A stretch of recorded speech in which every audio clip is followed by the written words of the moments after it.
آج کی ویڈیو میں آپ کو خوش آمدید کہتا ہوں۔ اکتوبر 2015 میں CIA ہیڈ کوارٹر ورجینیا میں جان برینم کو ایک کال آتی ہے۔ جب وہ کال اٹھاتا ہے تو ایک بچہ بات کرتا ہے اور وہ جان برینم کو بتاتا ہے کہ اس نے CIA کے سارے سسٹم کو ہیک کر لیا ہے۔ جان برینم دنیا کی سب سے طاقتور انٹیلیجنس CIA کا ڈائریکٹر تھا اور اس کا نمبر کسی بچے کے پاس کیسے آیا وہ یہ سوچ کر حیران ہو گیا۔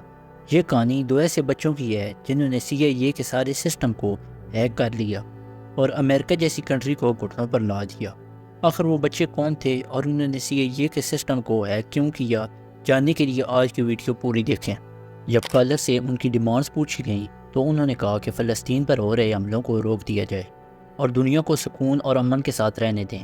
اس کال کے بعد CIA کا سارا سسٹم اور گورنمنٹ کے لوگ اکٹھے ہوتے ہیں اور یہ ان کے لیے ڈوب مرنے کا مقام تھا، کیونکہ CIA اپنی آئیڈینٹی کو لے کر بڑے حساس ہوتے ہیں۔ فرض کریں اگر کسی ایجنٹ کی آئیڈینٹی ڈسکلوز ہو جائے تو اس میں وہ اپنی ہار مانتے ہیں، اور اب تو ان کا سارا سسٹم ہیک ہو گیا تھا اور وہ بھی چھوٹے بچوں نے ہیک کیا تھا، اور یہ بات ان کو بڑی ناگوار لگ رہی تھی۔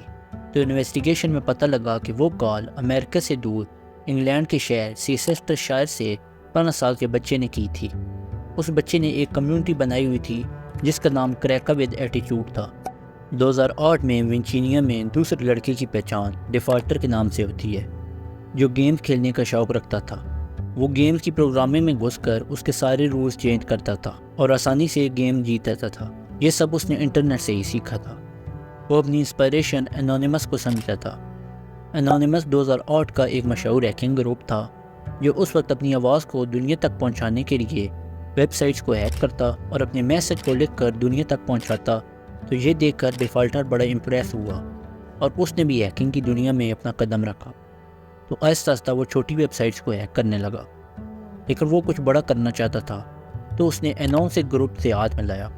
انونسک بھی ویب سائٹس کو ہیک کرتا۔ وہ ہیکنگ کے لیے بوٹ نیٹ کا استعمال کرتے تھے، یعنی وہ ایک ایسا وائرس بناتے اور وہ وائرس جس کمپیوٹر میں جاتا وہ کمپیوٹر ہیک ہو جاتا۔ جس کمپیوٹر میں وائرس ہوتا ہے اسے بوٹ اور ان کمپیوٹرز کے مجموعے کو بوٹ نیٹ کہتے ہیں۔ اب ڈیفالٹر بھی انونسک کا ایک ممبر تھا، اس لیے اس کے پاس بھی سارے کمپیوٹرز کا ڈیٹا تھا۔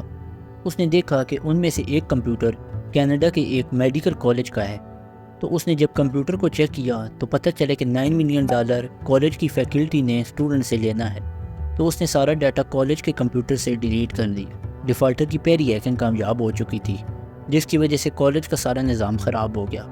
پھر 2014 میں ڈنمارک نے ایک ایسا لا بنایا جس میں جانوروں کے ساتھ زیادتی کو لیگل قرار دیا گیا۔ ڈیفالٹر کے پاس بھی ایک ڈاگ تھا جس سے وہ بہت پیار کرتا تھا، تو اس نے اپنی ٹیم کے ساتھ مل کر ڈنمارک کی ویب سائٹس کو ہیک کر لیا اور ساتھ ہی بوٹ نیٹ کا استعمال کرتے ہوئے ڈنمارک کے ساتھ شامل ساری ویب سائٹس کو بھی ہیک کر لیا۔ اب یہ بات ساری دنیا تک پھیل گئی تو پوری دنیا ڈنمارک کے خلاف ہو گئی، تو آخرکار ڈنمارک کو اس لا کو ختم کرنا پڑا۔ تو پوری دنیا نے اس کا کریڈٹ انونیمس گروپ کو دیا، لیکن ڈیفالٹر کو بڑا غصہ آیا کہ اتنا بڑا کارنامہ تو اس نے سر انجام دیا ہے، لیکن کریڈٹ کسی اور کو مل رہا ہے۔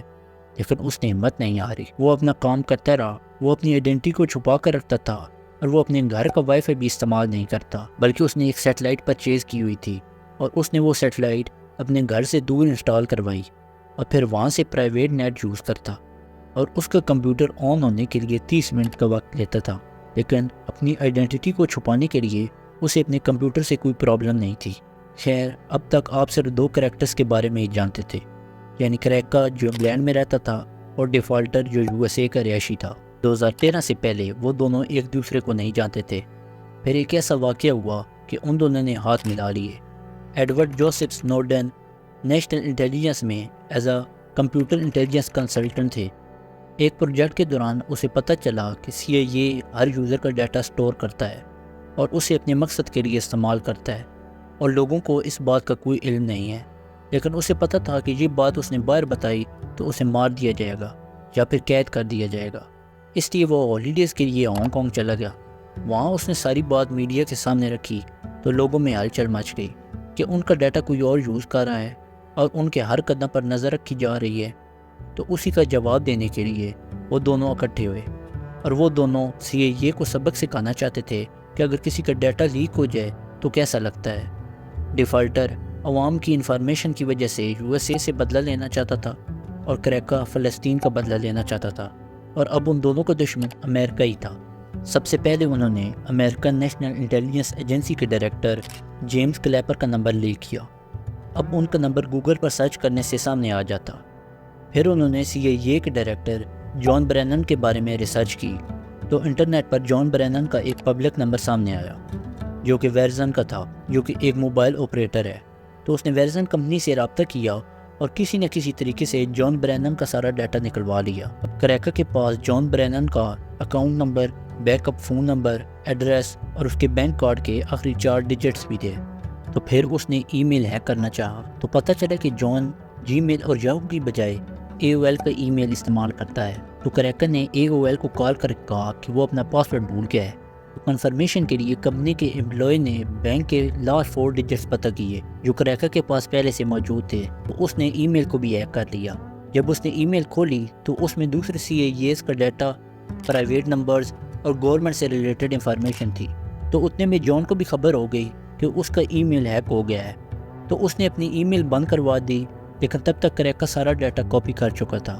تو اس نے اس کی انفارمیشن لیکس کر دی تو ہر طرف کہرام مچ گیا۔ ہر کوئی CIA پر تھو تھو کر رہا تھا۔ CIA کا ان دونوں کو پکڑنا مجبوری بن گئی تھی۔ جان کو کال کرنے کے بعد کریکر نے ڈپارٹمنٹ آف جسٹس کے 9000 اور FBI کے 20,000 ایجنٹس کی پرسنل انفارمیشن انٹرنیٹ پر ڈال دی تھی۔ اب کریکر ریلیکس ہو گیا اور خوشی سے اپنی زندگی گزارنے لگا، اور دوسری طرف ڈیفالٹر پریشان تھا کہ وہ USA کا ہی رہنے والا ہے۔ اس سے ڈر تھا کہ اگر وہ پکڑا گیا تو اس کے ساتھ کیا ہوگا۔ وہ دونوں کبھی بھی پکڑے نہ جاتے اگر ڈیفالٹر یہ غلطی نہ کرتا۔ ایک دن نشے میں ڈیفالٹر نے اپنے ایک دوست کو بتایا کہ اس نے CIA کو ہیک کیا ہے۔ پھر کیا ہونا تھا، FBI نے اسے پکڑ دیا اور انویسٹیگیشن کے دوران کریکر کا نام بھی سامنے آیا تو برٹش پولیس نے اسے بھی اریسٹ کر لیا۔ کریکر کا ریئل نیم کین گیمبل اور ڈیفالٹر کا ریئل نیم جسٹن گرے لیورمین تھا۔ کریکر کی عمر کم ہونے کی وجہ سے 2 سال اور ڈیفالٹر کی عمر زیادہ ہونے کی وجہ سے 5 سال کی سزا ہوئی، اور اب دونوں آزاد ہو کر سائبر سیکورٹی میں اپنی جابز کر رہے ہیں۔ اگر آپ کو آج کی ویڈیو پسند آئی ہو تو چینل کو سبسکرائب کریں اور ساتھ لگے بیل آئیکن کو ضرور دبائیں تاکہ آنے والی ہر ویڈیو آپ تک آسانی سے پہنچ سکے۔